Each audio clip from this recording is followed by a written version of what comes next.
안녕하십니까. 벨라즈 원철TV의 산부인과 전문의 원철입니다.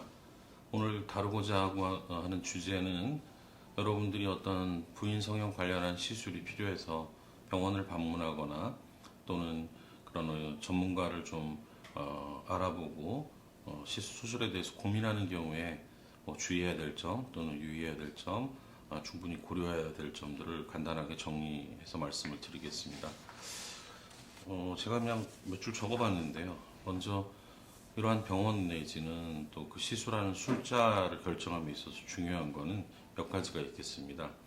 가장 제가 중요하게 생각하는 거는 그 수술에 대한 결과가 과연 어떠냐, 여러분들이 믿을 수 있고 신뢰할 수 있는 그런 지인이 수술을 했는데 그 결과가 좋다든지 믿을 만한 분인 경우에 그런 것들이 가장 어떤 근거 있는 자료가 될 수가 있겠죠. 단순히 인터넷상에 문답식으로 어떻게 보면 좀 만들어지는 어떤 수술 후의 후기라든지 병원이 또 의도적으로 병원을 홍보하기 위해서 만들어진 그런 진실되지 않은 결과를 믿어서는 안 될 것이고요. 또 한 가지는 전문성이라고 볼 수가 있겠습니다. 대부분의 이런 시술을 현재 우리나라에서 하고 있는 많은 분들은 제가 알고 있기로는 8, 90%가 과거 산부인과 전문의였던 분들이 있고요. 일부 비뇨기과 의사들, 일부 성형외과 의사들이 이러한 일을 시술을 하고 있습니다. 그런데 과연 이러한 시술을 함에 있어서 그분들이 전력으로 이것만을 파고 물고 늘어졌는지, 아이도 받고 시간이 나면 환자가 오면 또 가끔 한 달에 한 케이스라도 들성형이든 소음순을 한다든지 하는 거는 전문성이 있다고 볼 수는 좀 없을 것 같습니다. 그분은 그분 나름대로 분만을 잘 하신다든지 또는 부인과 종양수술을 잘 하신다든지 할 수 있지만, 제가 비추어 볼 때 이 분야도 굉장히 심사숙고해야 되고 고민해야 되고 연구해야 될 부분이 많기 때문에 한 분야에서 집중적으로 많은 환자의 케이스를 경험한 선생님한테 수술하는 것이 좀 더 안전한 방법이라고 저는 생각을 해서 그분이 이 시술에 대해서 언제부터 얼만큼 전문적으로 또 한 달이면 한 달, 1년이면 1년 얼마나 많은 케이스를 경험했고 그 경험한 데이터가 과연 좋은 쪽인지, 그리고 그로 인해서 자꾸만 문제가 발생하지는 않았는지를 직접 물어보실 수도 있고요. 그게 여러분들한테는 좀 의사 선생님에 대한 어떤 신뢰라든지 존경하지 않는 것이 아니고 정확히 알고 여러분들이 결정해야 되기 때문에 이러한 점을 추천을 드립니다.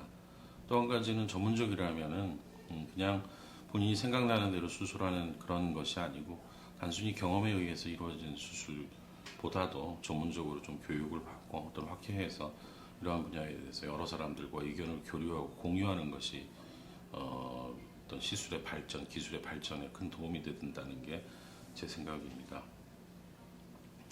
그러면은 이러한 시술을 조금 특별하게 좀 여러분들이 결정함에 있어서 피해야 될 상황 몇 가지를 말씀을 드리자면, 저한테도 내원하시는 환자분들 중에 재수술을 받으러 오시는 분들이 있어요. 불만족 사례 때문에.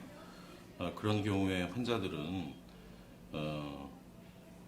다른 병원에서 처음에 친구 따라갔다가 그냥 상담받게 돼서 수술했다, 아무런 생각 없이 또 고민 없이 쉽게 결정해서 수술을 하신 경우도 있었던 것 같습니다. 이건 좀 피해야 될 거고요. 여러분이 충분히 필요하다고 생각해서 결정하실 문제 아니겠습니까? 또 한 가지는 또 그 병원의 분위기라는 게 있어요. 그러면 병원을 방문해서 여러분들이 진찰을 받고 전문의와 충분한 그런 진찰 후에 그 의견을 듣고 결정하는 그런 부분이 아니라 먼저 그 병원에 있는 상담 실장이라든지 이런 것들을 응대해 주는 그런 어떤 실장과 이미 수술에 대한 종류까지도 결정을 하고 선생님은 그냥 그게 필요한지 아닌지에 대해서 그냥 답변을 해주고 짧은 시간 동안에 대부분의 상담을 실장과 이루어진다면 그것도 조금은 좀 상업적이지 않을까 하는 그런 생각이 들고, 또 여기에서 수술을 함에 있어서 대부분 무슨 세트라고 해서 이거 하면 저것도 껴서 하고 저거 하면 이것도 껴서 하다 보면 불필요한 수술이 이루어지고 비용은 자꾸 늘게 되고 여러 번의 의견은 관대없고 수술은 병원에서 요구하는 걸 하게 되는 경우가 많습니다. 또 제가 또 특별히 좀 신경 쓰고 있는 부분이 홍보하는 내용들을 이렇게 보면 요상한 이름들이 있어요.